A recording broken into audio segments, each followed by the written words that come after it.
Happy Halloween everyone, at least I hope this video will be out by Halloween, if not then, well, Merry Christmas. If you have played Skyrim or The Witcher, and you're as versus brain as I am, sometimes you go, who would win?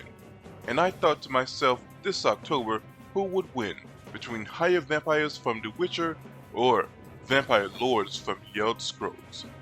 The Witcher, vampires are generally just blood-sucking monsters that live in the woods, but higher vampires are something more. While they seem to be weaker in the sun, they aren't harmed by it, and don't necessarily need to feed on human blood.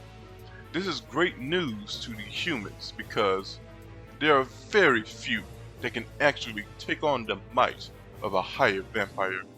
Higher vampires are skilled, highly intelligent, with a number of abilities such as invisibility. They are incredibly strong, able to grip and crush armor, metal, and stone.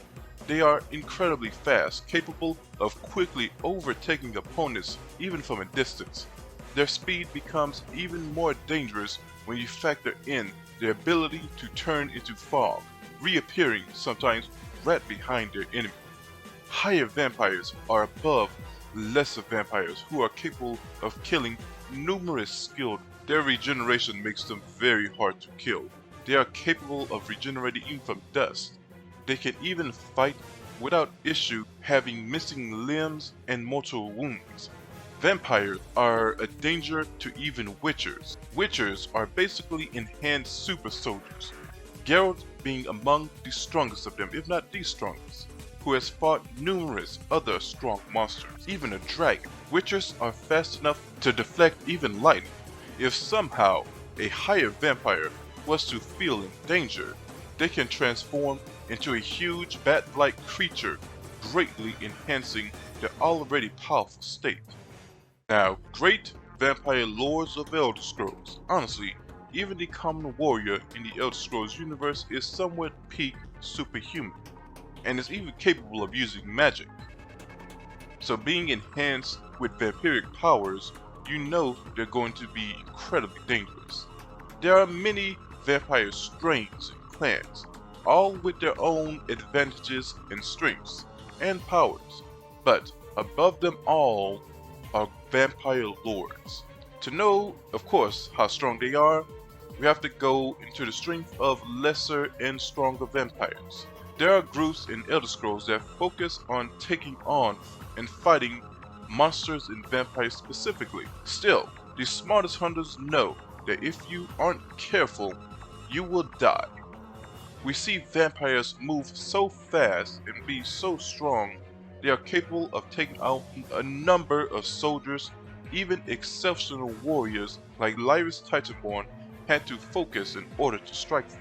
There are also stronger and enhanced vampires like the Blood Knights, vampires who have absorbed the power of several other vampires to making themselves even stronger.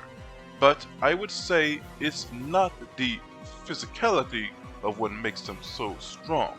Vampires are dangerous mostly because magic. Vampirism also enhances their magical power and gives them access to blood magic.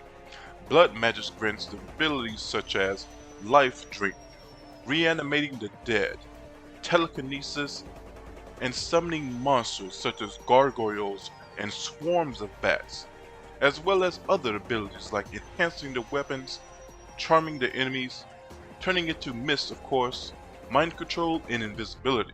And then you have the strongest of them all, vampire lords, the most pure-blooded of vampires.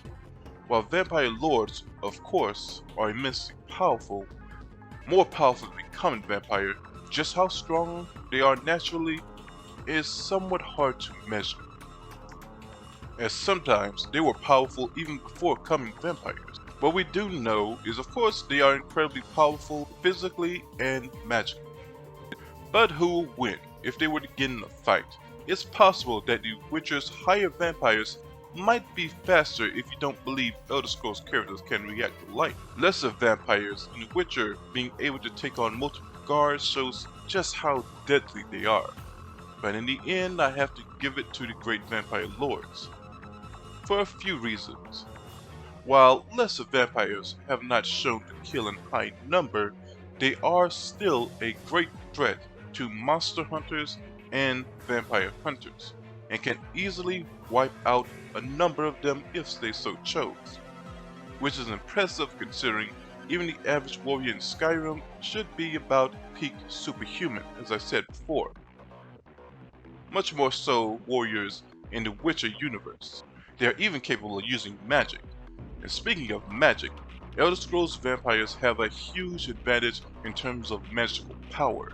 A human trained in magic can use lightning that has enough power to destroy a village. A vampire lord would be much beyond that. Another reason is just how overpowered some vampire lords are, like Rada El Saran, who is strong enough to evenly match a god in combat, and easily defeated the half-giant hero Lyris Titanborn with a single strike of lightning.